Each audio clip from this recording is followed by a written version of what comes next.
Nieva en Buenos Aires. Es una extraña nevada de copos translúcidos y fosforescentes que cubren la ciudad. Paulatinamente, quienes se exponen al contacto con esos copos mueren al instante. En una casa de los suburbios, Juan Salvo, su familia y un grupo de amigos observan por las ventanas el pavoroso espectáculo de la muerte que los rodea y aísla. Este es el comienzo de El Eternauta, un cómic argentino escrito por Héctor Oesterhel con las ilustraciones de Francisco Solano López, que se convirtió en un ícono de la literatura de ciencia ficción. En este podcast ensayaremos algunas de las múltiples interpretaciones de la obra y te vamos a contar el trágico final que tuvo su autor.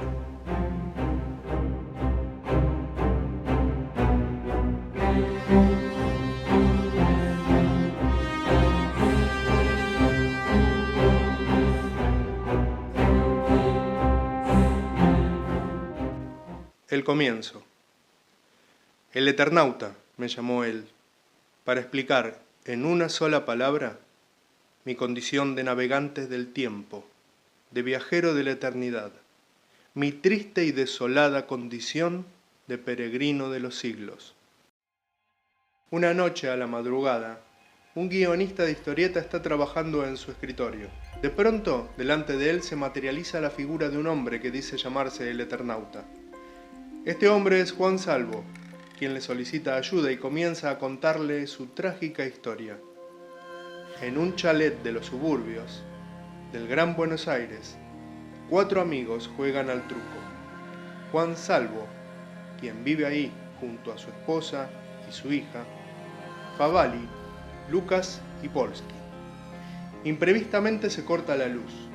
En el exterior, la gente muere al entrar en contacto con una tenebrosa nevada fosforescente. Los protagonistas toman conciencia de que se trata del primer ataque de una invasión extraterrestre. Sin embargo, el primer peligro que deben enfrentar es el de los otros seres humanos, que ante la ausencia del Estado se lanzan a competir por los escasos recursos. Capítulo 2. La ley de la jungla. Muy pronto se entablará la competencia por la comida, por los remedios, por todo. Muy pronto esto será como la jungla, todos contra todos. En un primer momento, luego del primer ataque, el mundo se desquicia para los humanos. El gobierno, las fuerzas de seguridad, de defensa, desaparecen. El Estado se desintegra. Es en ese instante en que la humanidad vuelve al estado de naturaleza, como describe Hobbes en el Leviatán. En ese estado de naturaleza, donde no existe el Estado como centralización del poder, los hombres tienden a atacarse entre ellos. En primer lugar, para lograr un beneficio.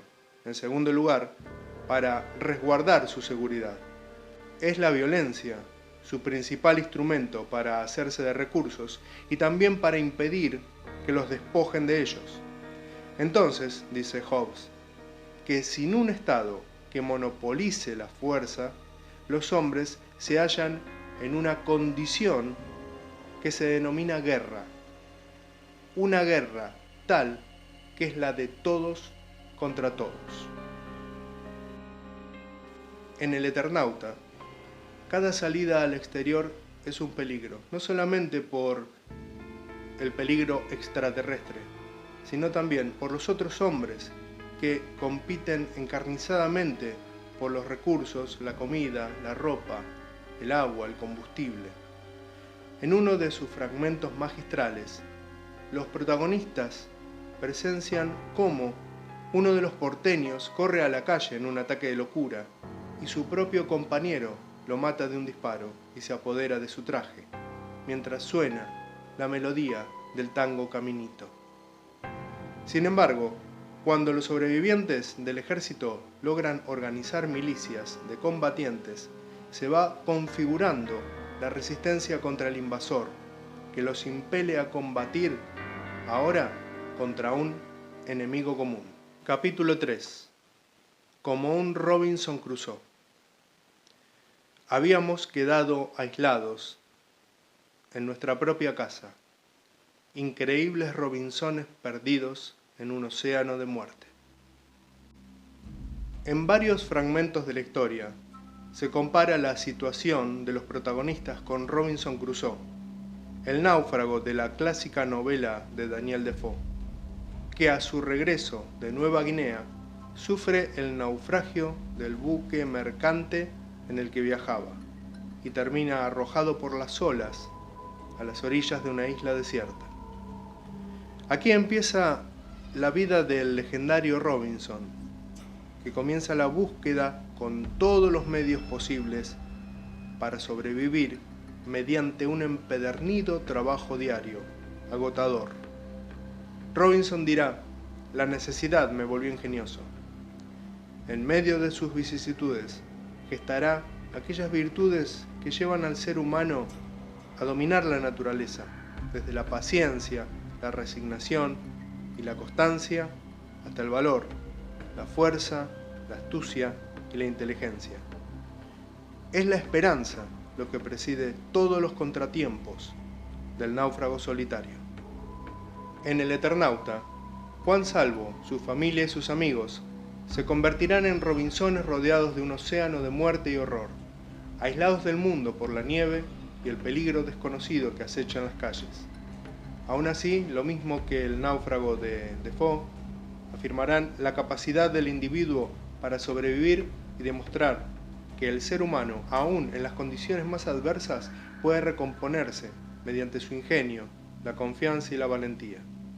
Lo primero que fabricarán será un extraño traje para poder salir a la intemperie en busca de provisiones. Capítulo 4. Una invasión imperialista. Ahora no es tiempo de odiar, es tiempo de luchar. En el marco de las ideas de Frantz Fanon, el pensador franco-argelino que centró sus estudios en el análisis del imperialismo y el colonialismo, el racismo y la raigambre de esas categorías en la subjetividad de los mismos oprimidos, nos puede servir como instrumento para la interpretación del Eternauta. En un primer acercamiento, los extraterrestres, con su tecnología avanzada y su total crueldad hacia la humanidad, se pueden entender como la fuerza de un imperio invasor que busca dominar y explotar a los seres humanos. De ahí que la invasión alienígena importa una metáfora del imperialismo de los siglos XVIII, XIX y XX, donde las potencias mundiales invadían, colonizaban y expoliaban a las civilizaciones menos desarrolladas. Otra posible interpretación de la historia puede alegar que los extraterrestres, con su poder, su influencia, podrían ser vistos como una fuerza que busca borrar la identidad y la cultura humanas, reemplazándolas por una nueva forma de vida y de pensamiento. De esta manera, la lucha del Eternauta se concibe como la resistencia por preservar la identidad y la cultura de los pueblos oprimidos por fuerzas que pretenden su sometimiento. Recordemos que El Eternauta fue publicado por primera vez en 1957, en pleno auge de la competencia ideológica, económica y armamentística entre el bloque de la OTAN y el Pacto de Varsovia. Desde esta coyuntura mundial, la obra de Oesterheld nos presenta una alegoría sobre la ansiedad y el temor que representaba la Guerra Fría y la amenaza nuclear sobre el planeta. Los personajes del Eternauta se mueven en un mundo apocalíptico, donde la destrucción, el desamparo y la muerte imperan por todas partes, y lo único que importa es sobrevivir. Capítulo 5. Opresores y oprimidos. Tienes mucho que aprender, Juan Salvo. Tienes que aprender que en el universo hay muchas especies inteligentes, algunas más, otras menos que la especie humana. que todas tienen algo en común: el espíritu. La alegoría del imperialismo no estriba solo en la invasión. Los personajes que van surgiendo en el desarrollo de la trama nos remiten a los arquetipos históricos de los sistemas coloniales que fundaron las grandes potencias en siglos precedentes. Los sellos, que nunca aparecen en la historia, son los amos representantes del odio cósmico, de la dominación, la esclavitud y la muerte. Un imperio invasor altamente desarrollado y a la vez invisible. En segundo término, se presentan unos personajes sutiles y complejos, los manos, que son dominados por los sellos a través de la glándula del miedo que se les implanta. Los manos son seres refinados de una civilización que los sellos han conquistado y que no tienen otra opción que obedecerlos o perecer. Lo mismo que aquellas naciones sometidas por los grandes imperios y que son obligadas a marchar a la batalla junto a sus opresores. A su vez, los manos manipulan a los cascarudos, los burbus y los hombres robots a través de teledirectores, que operan como una especie de infantería autómata del ejército invasor. Estos últimos personajes no tienen voluntad propia. Esto nos remite a ciertos pueblos conquistados y colonizados, cuya subjetividad es cooptada por el opresor, tornando a hombres y mujeres en fieles sirvientes del mismo poder que los oprime. Se articula así una brillante metáfora sobre los sistemas de dominación, de opresores y oprimidos. Capítulo 6. Oesterhel. El héroe verdadero de El Eternauta es el héroe colectivo, un grupo humano. Refleja así, aunque sin intención previa, mi sentir íntimo.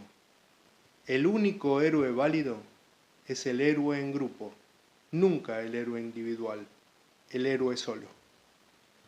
Entrevista a Héctor Oesterhel. Héctor Germán Oesterhel nació en Buenos Aires en 1919. Fue guionista de historietas, escritor de novelas de aventuras y relatos de ciencia ficción, más importante de Argentina y con notoriedad mundial. En la revista Hora Cero se publica por primera vez El Eternauta con dibujos de Francisco Solano López en 1957. Posteriormente nacerán personajes perdurables como Mort Cinder o Sherlock Time. La obra de Oesterhel va adquiriendo progresivamente un definido compromiso político.